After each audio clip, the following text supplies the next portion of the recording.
Isang iglap, mga ngiti na takpan, mahigpit na yakap, kailang pagkawalan. Dumaan ng dilim na puno ng bituin, sa iyong lilim, pag-ibig mas nagningning. Hinahanap ang kahapon sa panibagong ngayon.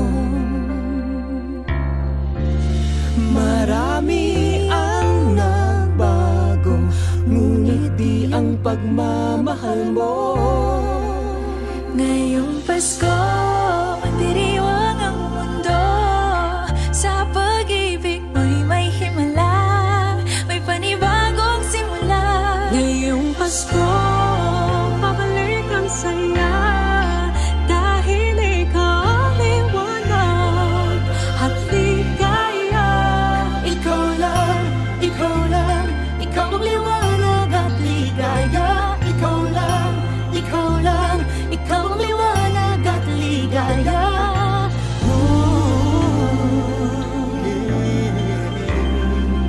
Kami ay may lakas na harapin ang bukas. Ikaw ang gabay sa bawat landas.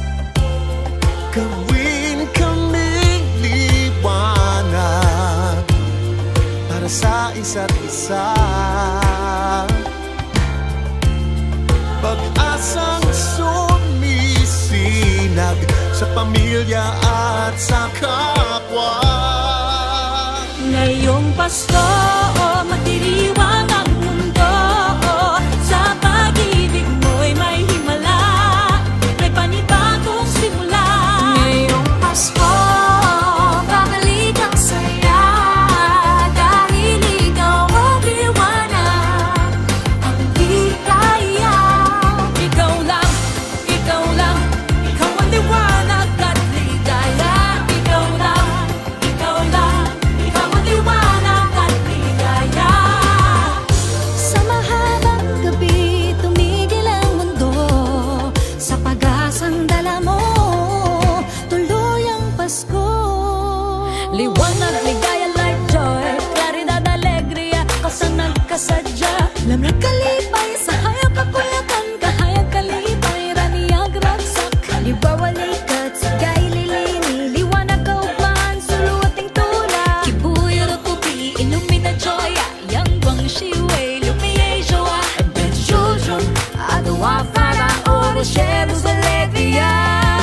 Liwanag at ligaya, nagmumula sa iyo, ikakalat sa mundo. Ngayong Pasko, magdiriwang ang mundo.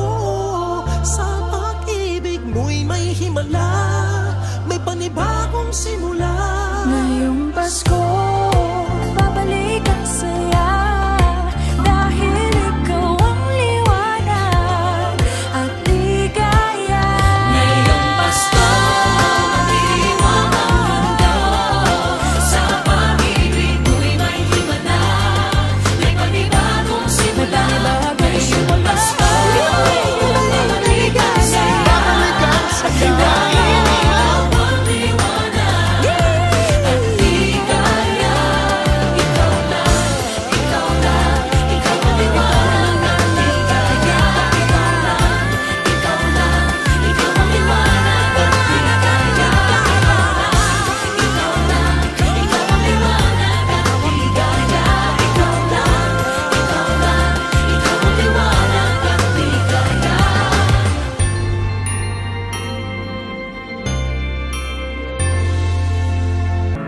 Ang pagdiriwang ng Pasko ngayong taon ay kakaiba.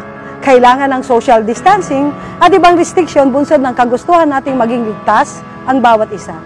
Marami rin ang labis na naapektuhan ng pandemya at iba pang kalamidad na nagdaan. This pandemic has torn the social fabric, causing unemployment, hunger, and displacement. Pero sa kabila ng mga kinakaharap nating pagsubok, naway hindi natin makalimutan ang diwa ng Pasko, pagmamahalan at pagbibigayan. Ipagdasal din natin na sana ay matapos ng mga pagsubok at problemang ating pinagdadaanan. in a world of pain and death. The event of Christmas allows us to find consolation, lift our heads in hope, and glimpse in deep faith the triumph of life and love. In the birth of Jesus, this is good news of great joy for all people. Dito sa SDO1 Pangasinan, titiyakin naming happy ang Pasko.